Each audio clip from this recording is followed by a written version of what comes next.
Bonjour, le Bitcoin continue de monter. Jusqu'où peut-il aller? C'est ce que nous allons voir dans l'analyse du jour. Mais avant de commencer, n'oubliez pas de vous abonner, de mettre un petit pouce bleu et de laisser un commentaire. Alors, dans la vidéo d'hier, qui se trouve ici, on a vu le plutôt court terme, c'est-à-dire autour du daily. Aujourd'hui, on va s'intéresser au un peu plus long terme, c'est-à-dire au weekly. Avant ça, bien entendu, on ira faire un tour du côté du très court terme, donc du côté du 4 heures. Mais voilà, la grande partie de la vidéo sera consacrée au weekly pour savoir ce qui nous attend dans les prochains jours et dans les prochaines semaines.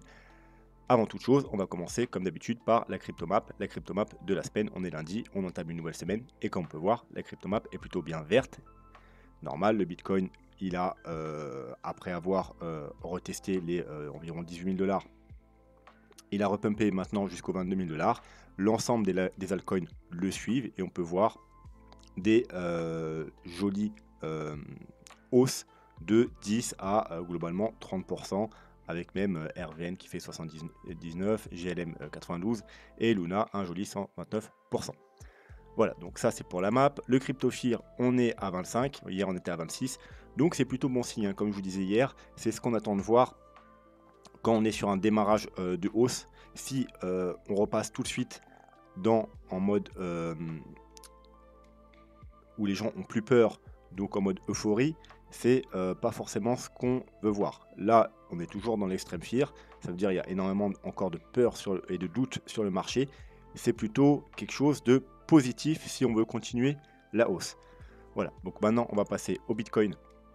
On va pas revoir le dollar aujourd'hui, c'est pas grave, on en a parlé déjà hier, il n'y a pas eu de changement. Donc on va s'intéresser directement au Bitcoin et au court terme. Donc, qu'est-ce qu'on avait? Donc on avait par le passé ici une petite consolidation. On a fait en gros un fake out, c'est ce que j'attendais, un fake out pour venir tout simplement faire peur aux gens, une petite mèche de capitulation. On vient chercher la liquidité. Au passage, eh bien, on stoppe tous ceux qui sont entrés en long ici. On revient chercher le support, entre autres, de la petite trendline qui est ici. Et ensuite, on peut repartir du coup avec la liquidité à la hausse. On a fait une petite pause ici pour faire un bull flag qui a été cassé à la hausse également. On a réintégré la structure ici. Donc déjà, rappelez-vous, donc on pouvait prendre le trade ici, on pouvait prendre un long ici et également ici. Parce que quand on a une structure, qu'on la casse par le bas et qu'on la réintègre, ou vice versa si c'est par le haut, c'est toujours très bullish. Donc ensuite, on est monté, on a consolidé dans une sorte de petit canal, donc qui correspond à une vague 4 en fait. Si vraiment on a trouvé un bottom ici, eh bien on repart pour 5 vagues haussières, donc une vague 1, une vague 2, une vague 3, une vague 4. Alors soit on a fait une mini vague 4 ici, mais vu que là on va plus haut, plus bas sur le RSI, je pense qu'on a fait une vague 4 qui s'étend à peu près jusqu'ici. Donc sûrement, alors il faudrait descendre dans les petits time frames en 1 heure. On a sûrement fait une sorte de petit triangle ascendant, quelque chose comme 1, 2, 3, 4, 5, quelque chose comme ça. Bref, on a fait une vague 4, vous voyez là, on la voit bien en 1 heure. 1, 2, 3, 4, qui s'étend probablement jusqu'ici, vu que c'est le point le plus bas. Voilà, ici. Et là, on est reparti pour une vague 5. Donc, attention, c'est plus le moment maintenant de rentrer en longue ou de faire des petits achats. C'est plutôt même, on approche même plutôt d'une zone de short. Pourquoi? Parce que après les 5 premières vagues, bien évidemment, quand on a nos 5 vagues, c'est ce qui nous formera une vague 1, on aura forcément une vague 2, donc une correction. Donc on peut s'attendre à ce que la correction ait lieu dans ce rectangle. Pourquoi? Parce que c'est tout simplement la zone de rechargement de short de la dernière baisse. C'est-à-dire on prend les 25 000 $ jusqu'en bas et on est au 0,5, 0,618. Donc la zone de rechargement de short. Donc en général, c'est là-dedans que ceux qui veulent défendre leur short qu'ils ont pris en haut, ils vont défendre cette zone. Donc c'est la zone idéale techniquement pour prendre un short. D'autre part, si on est vraiment dans le scénario 1, 2, 3, 4, 5 et qu'on essaye de voir à peu près où doit se trouver la 5, on fait une prolongation, bas du départ au-delà de 1 et bas de la 4, on va prendre le bas plus bas, on va pas prendre le bas définitif, on va prendre le bas plus bas, moi j'aime bien faire comme ça. Et la target principale, c'est les 161,8. Et comme vous pouvez le voir, les 161,8 ils se situent où? Eh bien juste sur le bas de la zone de rechargement de Short. Donc c'est le premier objectif, attention c'est juste un objectif, c'est le premier objectif de la vague 5. Ensuite bien entendu on peut aller au 261,8 ou même au 361,8. Mais bon, déjà vous voyez que sur le bas de la zone de rechargement, donc au 22 686, eh bien on a le premier objectif. Et si on prend les 261,8, voilà, en gros, c'est pour ça que je vous dis, dans ce rectangle-là, dans la zone de rechargement de Short, il faut être très prudent. C'est probablement là où va se terminer la vague 5. Alors il y a une deuxième méthode hein, pour calculer l'extension de vague 5. D'ailleurs, méthode que je préfère moi, c'est de prendre par rapport à la vague 3. Mais vous allez voir que grosso modo, ça nous donne la même target. Alors du coup, on part en bas de la 2, on va en haut de la 3, en bas de la 4. Et la première target, c'est les 61,8. Et vous pouvez voir que les 61,8, ils se trouvent également à proximité, alors juste au-dessus de le bas de la zone de rechargement de Short. Donc on a vraiment une confluence ici. Donc il faudra faire gaffe ici, c'est plutôt une zone pour entrer en Short et non pas pour entrer en long. Voilà. Donc si, admettons, alors là on va admettre hein, qu'on s'arrête là. Alors c'est pas dire, hein, comme je vous ai dit, on peut aller plus haut, hein, on pourrait même aller chercher des targets en extension, etc. Mais si on devait s'arrêter là, bien entendu, ensuite, comme je vous ai dit, il y aurait une vague du coup 2. Alors, on va se mettre ici. Hein. Et donc, la vague 2, théoriquement, vous savez qu'une vague 2, les targets principales sont les 0,5, les 0,618. Donc, la zone de rachat, pour ceux qui sont boules et qui pensent vraiment qu'on a trouvé un bottom ici, ce serait la zone de rachat idéale, ce serait cette zone, c'est-à-dire une zone comprise entre les 20 000 et les 20 500. Sauf que, je pense que cette zone va être beaucoup regardée et donc, il y a deux solutions. En général, quand on débute un marché haussier, en général, c'est très boule d'ailleurs, les nouveaux marchés haussiers, et les corrections ont tendance à être plus faibles. Alors, soit plus faibles, soit plus fortes. Pourquoi? Soit plus faibles, tout simplement, si on ne veut pas laisser les gens entrer dans le train. Tous ceux qui ont loupé le train, on ne veut pas leur donner la possibilité d'entrer sur une zone assez visible. Alors, elle est visible, pourquoi? Parce que c'est les 0,5, 0,618, mais également, vous voyez, ça correspond au haut de cette ancienne zone. Donc, vous voyez, ancienne résistance, ici, pourrait faire un nouveau support. Donc, zone qui va être assez regardée, hein, aux alentours des 20 000 $. Donc, il se peut que la 2 n'aille pas atteindre les objectifs, on va dire, les plus communs. Donc, elle pourrait soit s'arrêter avant, donc du coup au 0,382 à 21 000, ou même, si elle est vraiment très très faible, la correction, au 0,236, donc 21 600. Alors, je vous rappelle, les chiffres que je vous donne là, c'est si la 5 termine là. Si bien sûr, on les recalculera bien évidemment quand on aura vraiment la 5 qui sera terminée. Donc, elle pourra se terminer là, là, là, plus haut. Enfin, peu importe, elle pourrait même se terminer aux 25 000 $. Bref, là, c'est juste, on fait dans l'hypothèse où elle se terminerait aux 22 600 $. Ou, qu'à contraire, alors même si c'est un peu plus rare, on pourrait avoir une correction beaucoup plus forte pour faire peur aux gens, donc aller rechercher du coup les Fibos dans le dessous, les 0,76,6 ou les 0,85,4, donc entre les 19 et les 19 400 et 19 000 $. Mais moi je pencherais plutôt, si vraiment on a trouvé un bottom ici et qu'on est sur une nouvelle reprise de la tendance haussière, sur une correction plus faible. Voilà, ou une correction classique, mais comme je vous dis, ce serait un joli cadeau. Donc ça m'étonne en général, le marché ne nous fait pas des cadeaux comme ça. Donc moi je pencherais plutôt, si vraiment je vous dis on a trouvé un bottom ici, pour une correction plus faible qui serait aux alentours des 21 000, 21 600 $. Voilà. Mais à savoir que voilà, le marché il fait ce qu'il veut, il pourrait très bien décider de faire peur aux gens et d'aller rechercher cette zone. Donc comment jouer ça? Alors tout simplement, si vous n'êtes pas dans le train, eh bien la meilleure solution, la plus simple je pense, si vous pensez vraiment qu'on a trouvé un bottom ici, qu'on va pas faire de nouveau plus bas, c'est tout simplement d'acheter les paliers des Fibos. Hein. Vous achetez le 23,6, le 38,2, le 0,5, bon, etc. jusqu'au 85,4. Et si vraiment on devait aller ici, bah, vous aurez un prix moyen aux alentours des 20 000. Et ensuite c'est reparti pour la deuxième vague. Parce que voilà, en gros, hop, si vous n'avez pas compris, on va repasser en 4 heures. On va s'enlever les Fibos pour éclaircir le graphique. Voilà, c'est 1, 2, 3, 4, 5, ça nous donnera une vague 1, et ensuite on aura une vague 2, et ensuite une vague 3, une vague 4, et une vague 5. Et ça encore, ce sera les sous-vagues d'une vague plus grosse pour monter très haut, très haut, très haut. Bref, voilà, donc le but du jeu, c'est d'acheter la vague 2 pour ensuite être dans le train. Donc bien évidemment, ça c'est si et seulement si on a trouvé un bottom ici. Donc on va passer maintenant, alors attendez, est-ce que j'avais rien d'autre à dire sur le court terme? Non, allez, on va passer directement au weekly. On va s'intéresser au graphique en lui-même. Donc déjà, comme vous pouvez voir, on forme un très joli W weekly. Donc W weekly qui est potentiel seulement, bien entendu, puisque pour le valider, il faudra casser, hop, la petite ligne orange ici, c'est-à-dire le niveau, vous voyez, qui a fait support ici et double résistance ici. Donc il faudra clôturer au-dessus des 25 000, environ 25 000 $ pour valider ce W weekly et espérer du coup aller beaucoup plus haut.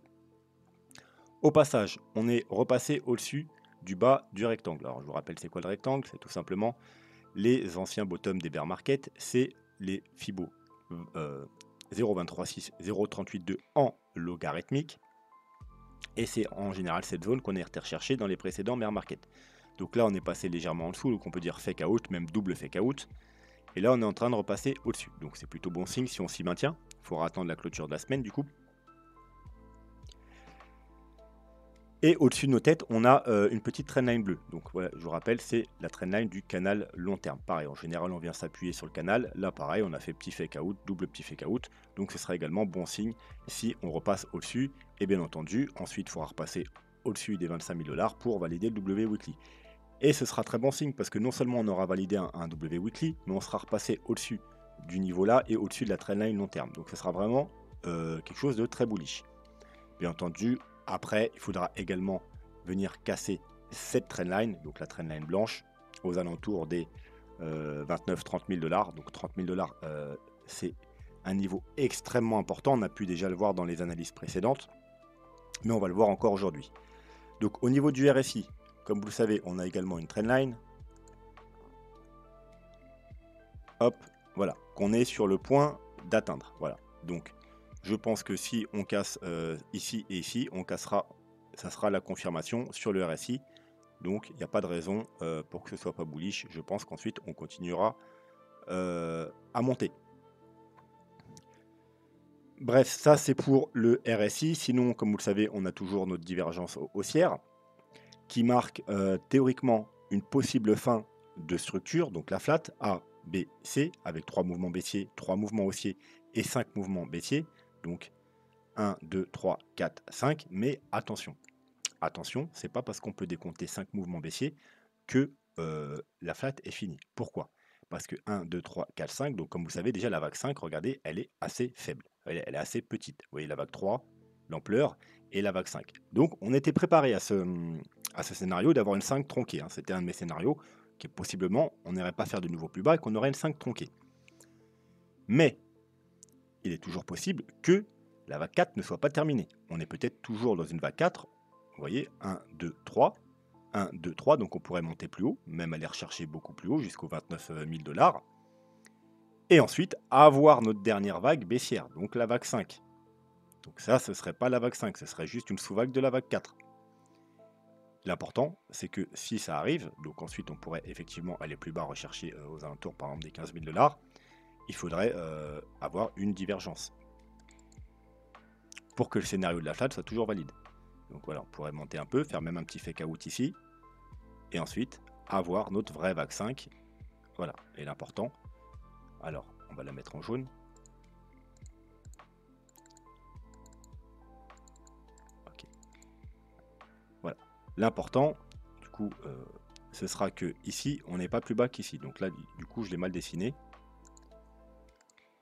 Vous l'aurez compris, l'important c'est que même si on monte un peu et qu'on fait un petit fake out par exemple, hop, et qu'ensuite on a une vague 5, voilà, hop, voilà. Eh bien, il faudrait toujours qu'on puisse voir la divergence pour valider notre vague 5. Et là, vous voyez qu'on aurait... alors, on va... Hop. On aurait quand même bien notre 1, 2, 3, 4, une 4 un peu plus longue, et ensuite une vague 5. Voilà, donc c'est pas parce qu'on peut décompter déjà 5 vagues et qu'on a une divergence que la flat est terminée. Pour dire qu'elle est terminée, il faudra attendre les confirmations. Voilà, donc pour moi, les confirmations, ce sera vraiment si on passe les 30 000 $, parce qu'on l'a vu, c'est là où vraiment il y a de la résistance. C'est au niveau extrêmement important, au niveau des moyennes mobiles, au niveau d'Ishimoku, au niveau de pas mal d'indicateurs. Donc tant qu'on n'a pas au moins passé les 30 000 $, faut pas trop quand même s'exciter. Donc maintenant, on va aller voir du côté du MACD. Donc on avait vu, hein, MACD, on est passé bullish exactement ici, à peu près ici, un peu plus tôt sur le stock RSI, à peu près à ce niveau-là sur le MACD. Alors on a eu la chute, mais comme je vous dis, toujours attendre les confirmations, que ce soit haussière ou baissière, avant de soit s'exciter, soit de paniquer. Et à aucun moment dans la baisse, vous voyez, on va regarder, on a eu une annulation de cette future tendance haussière qui se préparait. Ça veut dire que les bougies sont toutes restées vertes, on n'a pas eu de croisement baissier. C'est pour ça que je vous dis toujours attendre les confirmations. Donc voilà, on est toujours bullish du coup en weekly, que ce soit sur le stock RSI ou le MACD. Donc c'est plutôt bon signe également. Maintenant, il faudra, pour maintenant confirmer tout ça, il faudra également passer bullish en 2 semaines. Et vous voyez que on est pas très loin de passer bullish sur le stock RSI, mais c'est pas encore fait, hein. On n'est pas encore repassé en zone de survente.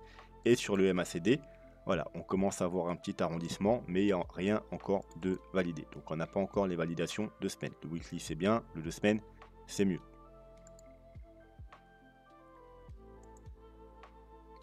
Au niveau des moyennes mobiles, alors on va effacer le graphique pour y voir plus clair. Voilà, ça sera mieux comme ça.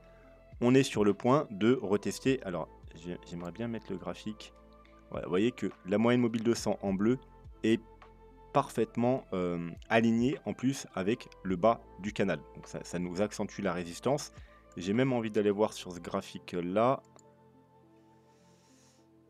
Alors, moyenne mobile.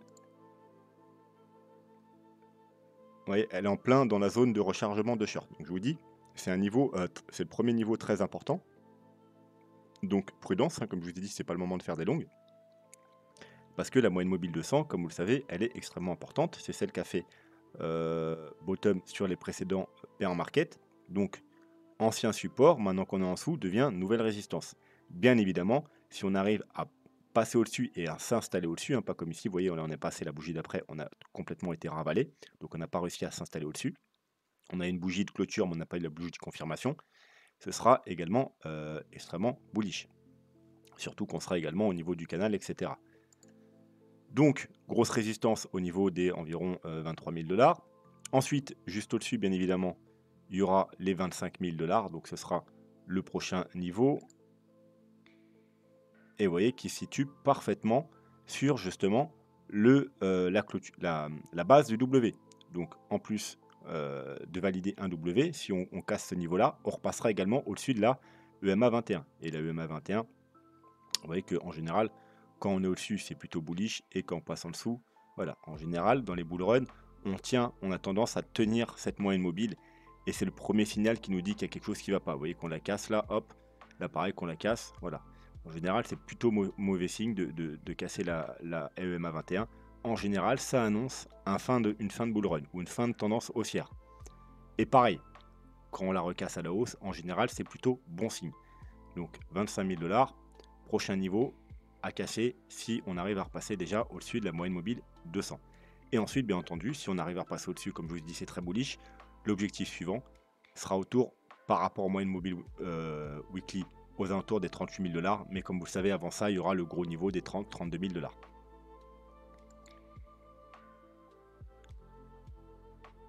Au niveau du super trend.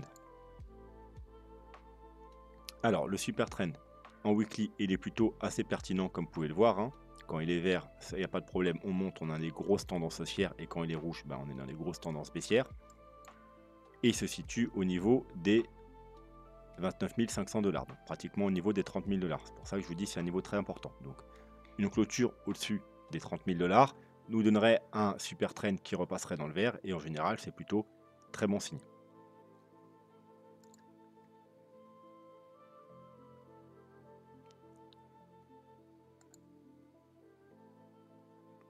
Ishimoku. Donc Ishimoku, on a la Legging Spine qui est très loin du cours du prix. Donc avant de valider totalement une hausse, on va devoir attendre. Par contre là, on est en train d'essayer de recasser la Tenkan. Donc c'est le premier obstacle sur Ishimoku. Ici, on avait réussi à faire une clôture, mais on n'a pas eu de bougie de confirmation. Vous savez que pour bien confirmer une cassure, la clôture, c'est bien. Si on a en plus une bougie de confirmation, c'est mieux. Là, malheureusement, vous voyez, on a une clôture et la bougie d'après, on a totalement ravalé la hausse et repassé en dessous de la Tenkan. Donc, encore une fois, on est en train d'essayer de casser la Tenkan. Si on clôture comme ça là au-dessus à la fin de la semaine, c'est bon signe. Si on a une bougie de confirmation, c'est encore mieux. Et du coup, l'objectif, ce sera forcément ensuite d'aller s'attaquer à la Kijun, qui se trouve encore une fois aux alentours des 32-33 000 $. Et ensuite, bien entendu, si on casse la Kijun, eh bien déjà on repasse bullish, parce que c'est le niveau le plus important. Et ensuite, on pourra aller s'attaquer au nuage. Et ensuite, on sera totalement bullish.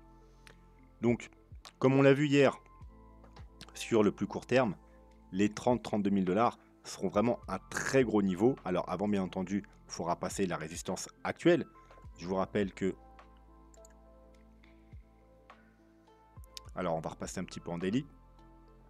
Là, on est passé au-dessus de la Kijun, donc c'est très bien. On s'attaque au nuage. Très bien également sur Ishimoku. La lagging span est toujours en dessous du cours du prix. Si on monte un petit peu, si on arrive à passer le nuage, elle repassera au-dessus du cours du prix et on passera totalement bullish en daily. Donc ça, c'est une bonne chose. Et pour les moyennes mobiles, on est en train de attaquer les deux moyennes mobiles, la confluence de moyennes mobiles, c'est-à-dire la moyenne mobile 50 et la moyenne mobile 100. Alors, bien entendu, une clôture et une confirmation, ensuite, nous donnera un objectif, la moyenne mobile de 100, encore une fois, aux alentours des 30 000 $. Donc, le weekly, il a meilleure tête que les semaines précédentes. Il donne des signaux bullish, mais il n'y a encore aucune confirmation. Voilà, donc la première grosse confirmation, ce sera quand on passera les 25 000 $, qui sont un niveau important. Je vous le rappelle. Alors, on va repasser en plus petit time frame. Hop là. Parce qu'on aura passé, voilà, il y a le haut de la zone de rechargement de shirt, donc la zone de rechargement court terme. On va s'enlever les moyennes mobiles. Voilà, et en général, quand on passe la zone de rechargement, c'est-à-dire qu'on n'est plus dans une correction de la chute, mais plutôt une correction d'une plus grosse de celle d'avant. Donc ensuite, l'objectif, ce sera la prochaine zone de rechargement de short, justement entre les 36 et les 40 000 $. Ah, avant, il y aura celle-là, bien entendu, 27 ou 30 000 $. Donc voilà. Donc premier objectif, il y a le niveau actuel, hein, qu'on est en train de casser, mais qui n'est pas validé, parce qu'il n'y a encore eu aucune clôture ni rien. Ensuite, il faudra, bien entendu, s'attaquer aux 25 000 $. 25 000 $, c'est le dernier top. Ça validera un W weekly. On passera au-dessus de niveaux importants également en weekly. Donc la trendline qui se trouve ici et des niveaux Ishimoku. Et ensuite, eh bien, l'objectif d'après, ce sera de s'attaquer au gros niveau de résistance, c'est-à-dire la zone de rechargement de shirt du mouvement précédent. La grosse résistance horizontale, il ne faut pas oublier que les 30 000 $, c'est une grosse résistance horizontale. C'est le bas de l'ancien gros canal qu'on avait ici, avec, vous voyez, support, support, support, support, support. Ici, support, support, support. Donc, ancien support devient résistance. Donc voilà, ce sera ce niveau-là qu'il faudra viser si on casse les 25 000 $. Et il y aura bien entendu la petite trendline baissière également. Donc vous voyez, si on continue à monter, on devra s'affranchir de tout ça. Une zone de rechargement de shirt, une trendline et un gros niveau de résistance, sans compter toutes les résistances Ishimoku et moyenne mobile, etc. Et super trend, n'oublions pas. Donc voilà ce qui pourrait se passer. Donc déjà, je vous le rappelle, avant tout ça, il y aura sûrement une petite correction. Donc sûrement dans ce niveau-là. Donc avant de s'attaquer aux 25 000 $, on aura une correction. Ce sera le moment, si vous êtes bullish, de faire des achats. Et le mieux, c'est de faire par palier, comme je vous ai dit, de Fibo, si vous voulez être sûr de ne pas louper le train. Et ensuite, eh bien, voilà, reste à espérer qu'on passe tous les niveaux. On continuera à regarder les petits time frames comme les grands time frames pour savoir ce que ça nous réserve. On surveillera les divergences et bien entendu, on surveillera également le dollar parce que sans le dollar, on n'aura pas de hausse long terme, bien entendu, sur le Bitcoin. Voilà. Donc le dollar, il corrige pour le moment, mais tant qu'il ne nous a pas invalidé la tendance haussière et et donner une tendance baissière, c'est-à-dire on fait pas de nouveaux plus bas, on casse pas les plus bas et on fait pas des plus hauts plus bas, eh bien, on n'aura pas de grosse correction pour le dollar et ce qui veut dire qu'on ne pourra pas avoir de tendance moyen long terme sur les cryptos ou même les marchés traditionnels. Voilà. Donc on va s'arrêter là pour ce soir. N'hésitez pas sur les questions à les mettre en commentaire. Sinon, on se retrouve probablement demain pour une autre vidéo. Donc je vous souhaite une bonne soirée ou une bonne journée selon quand vous avez regardé cette vidéo. Et je vous dis à bientôt. Tchuss.